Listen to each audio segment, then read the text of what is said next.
Hello नमस्कार प्यारे साथियों, आप सभी का स्वागत है एक नई क्लास में। आज की क्लास की बिना समय गवाए करते हैं शुरुआत। पहला प्रश्न है अपना, विश्व का सबसे बड़ा ऊंट मेला कहाँ आयोजित होता है? विश्व का सबसे बड़ा ऊंट मेला कहाँ आयोजित होता है? पुष्कर में, उदयपुर में, देशनोक में या बीकानेर में? विश्व का सबसे बड़ा ऊंट मेला कहाँ आयोजित होता है? बीकानेर में। डी ऑप्शन सी हो जाएगा, बीकानेर में ऊंट मेला आयोजित होता है, जो ऊंट महोत्सव कहलाता है। अगला प्रश्न है, बहुत ही मोस्ट क्लास है, सभी साथी अंत तक जरूर देखेंगे। अगला प्रश्न है अपना, तेजा जी का मेला कहाँ आयोजित होता है? तेजा जी का मेला कहाँ आयोजित होता है? मेड़ता सिटी में, परबतसर में, देशनोक में या गोगामेड़ी में? तेजा जी का मेला, जो पशु मेला है, तेजा जी का पशु मेला, वो कहाँ आयोजित होता है? परबतसर, नागौर में। बी ऑप्शन राइट है, परबतसर में। परबतसर में, परबतसर, बी ऑप्शन राइट हो जाएगा, परबतसर। अगला प्रश्न है, राजस्थानी संस्कृति में ओलंदी क्या है? ओलंदी क्या है? राजस्थानी संस्कृति में ओलंदी क्या है? विवाह का एक प्रकार है, एक देसी खेल है, नववधु के साथ जाने वाली लड़की या स्त्री है, या राजस्थानी लोकगीत है? ओलंदी क्या है? ओलंदी क्या है? नववधु के साथ जाने वाली लड़की या स्त्री है। सी ऑप्शन राइट हो जाएगा, सी ऑप्शन बिल्कुल राइट है। बहुत ही मोस्ट प्रश्न है राजस्थान कला संस्कृति से। अगला प्रश्न, और एक बार क्लास को सभी साथी लाइक कर देंगे। और अगला प्रश्न है अपना, कंठी नामक आभूषण कहाँ पहना जाता है? कंठी नामक आभूषण कहाँ पहना जाता है? सभी साथियों को आना चाहिए, कंठी नामक आभूषण कहाँ पहना जाता है? कान में, सिर में, गले में या हाथ में? कंठी नामक आभूषण कहाँ पहना जाता है? गले में। सी ऑप्शन बिल्कुल राइट है, गले में पहना जाता है, गले में पहना जाता है, गले में। अगला प्रश्न, अगला प्रश्न है, पशु पक्षियों को महत्व देने वाली चित्रशैली, पशु पक्षियों को महत्व देने वाली चित्रशैली कौन सी है? किशनगढ़ शैली, बूंदी शैली, जयपुर शैली या मेवाड़ शैली? पशु पक्षियों को महत्व देने वाली शैली कौन सी है?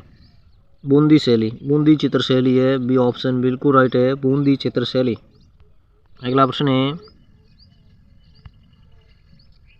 चावंड शैली, चावंड शैली की चित्रकला किसके शासनकाल में प्रारंभ हुई थी? चावंड शैली की चित्रकला किसके शासनकाल में प्रारंभ हुई थी? सांगा के, प्रताप के या अमर सिंह या राज सिंह?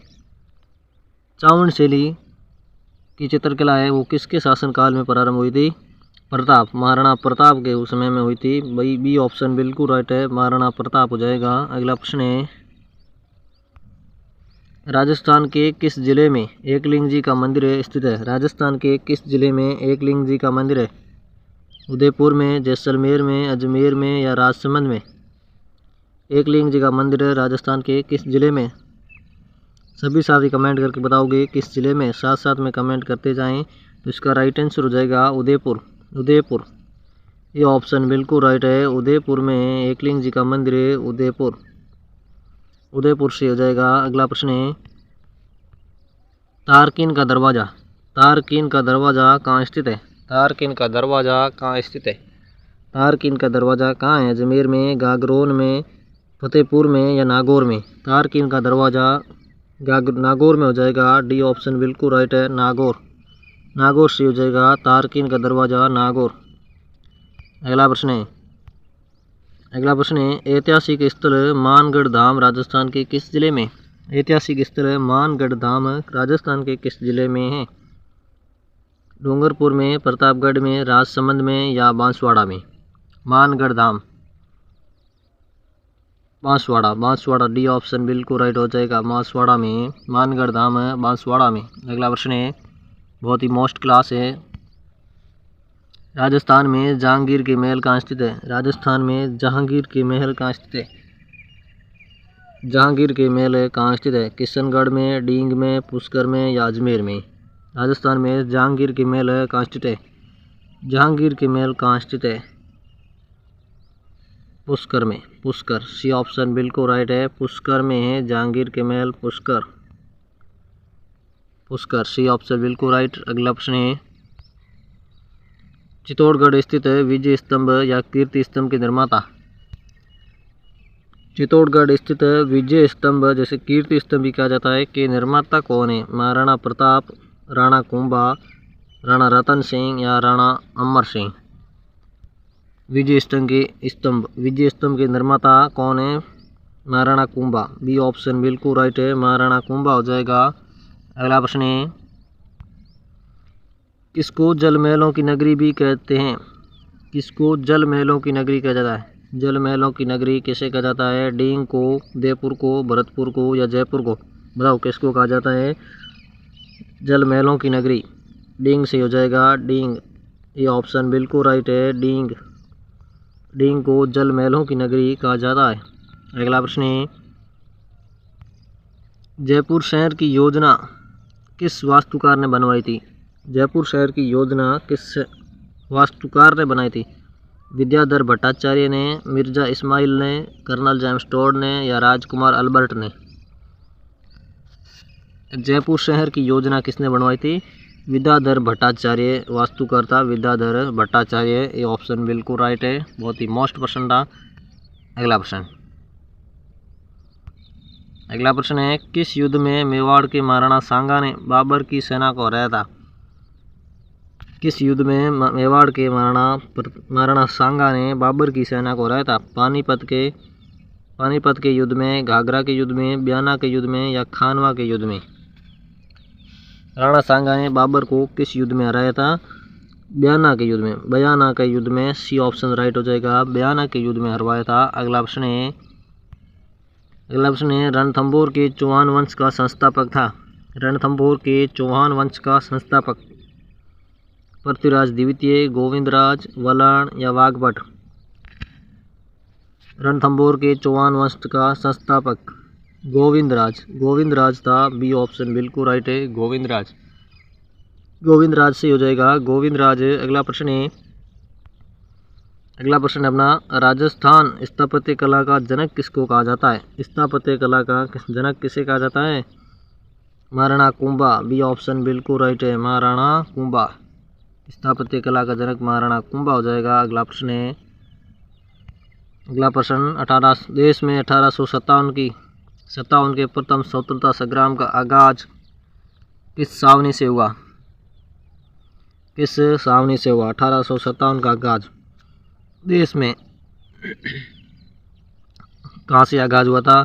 नसीराबाद से, नीमच से, मेरठ से या हरियाणपुरा से? मेरठ से हो जाएगा, सी ऑप्शन सी है, मेरठ। मेरठ से हुआ था 1857 के क्रांति का संग्राम। राजस्थान में नसीराबाद से हुआ था, और भारत में कहें तो मेरठ से। कब हुआ था? 10 मई 1857 को। 10 मई 1857 को। और राजस्थान में पूछें कि 1857 स्वतंत्रता संग्राम कहाँ से हुआ? राजस्थान में नसीराबाद से हुआ था 28 मई 1857 को। अगला प्रश्न, किस प्रांत के प्रजामंडल ने 1936 में कृष्णा दिवस मनवाया था? किस प्रांत के प्रजामंडल ने 1936 में कृष्णा दिवस मनवाया था? जोधपुर प्रजामंडल, उदयपुर प्रजामंडल, कोटा प्रजामंडल या करौली प्रजामंडल? किस प्रांत के प्रजामंडल ने 1936 में कृष्णा दिवस मनवाया था? Jodhpur Prajamandal. A option right है, जोधपुर। जोधपुर से हो जाएगा, जोधपुर प्रजामंडल ने कृष्णा दिवस मनवाया था। अगला प्रश्न है, रूपाजी व कृपाजी नामक किसान नेताओं का संबंध किस आंदोलन से है? रूपाजी व कृपाजी नामक किसान नेताओं का संबंध किस आंदोलन से है? बिजोलिया से, अलवर से, बेंगू किसान से या बूंदी आंदोलन से? रूपाजी व कृपाजी बेंगू आंदोलन से। सी ऑप्शन राइट है, बेंगू किसान आंदोलन से संबंधित थे। अगला प्रश्न है, विषाद शब्द का सही विलोम क्या होगा? विषाद शब्द का हिंदी व्याकरण का प्रश्न आ गया है, बहुत मोस्ट प्रश्न है। विषाद शब्द का सही विलोम क्या होगा? संतोष, हर्ष, कठोर या दुख? विषाद शब्द का सही विलोम क्या हो जाएगा? हर्ष। हर्ष से हो जाएगा, बी ऑप्शन राइट है, हर्ष हो जाएगा, हर्ष। विषाद, हर्ष। अगला प्रश्न है, राजस्थान में प्रथम पंचवर्षीय योजना की शुरुआत कब हुई? राजस्थान में प्रथम पंचवर्षीय योजना का शुभारंभ या शुरुआत कब हुई? 1 अप्रैल 1951 को, 1 अप्रैल 1953 को, 1 अप्रैल 1952 को, 1 अप्रैल 1954 को? प्रथम पंचवर्षीय योजना का शुभारंभ हुआ 1 अप्रैल 1951। ये ऑप्शन राइट है, 1951। अगला प्रश्न, रणकपुर के जैन मंदिर में कितने खंभे हैं? रणकपुर के जैन मंदिर में कितने खंभे हैं? 1144 खंभे, 1100 खंभे, 1444 खंभे या 1111 खंभे? रणकपुर के जैन मंदिर में कितने खंभे हैं? 1444 खंभे, 1444 खंभे हैं। सी ऑप्शन हमारा राइट हो जाएगा। सी ऑप्शन बिल्कुल राइट है, सी। अगला प्रश्न, दोहरी व अर्धचंद्राकार पर्वतमालाएं कहाँ स्थित है? दोहरी व अर्धचंद्राकार पर्वतमालाएं कहाँ हैं? उदयपुर में, बूंदी में, सिरोही में या बांसवाड़ा में?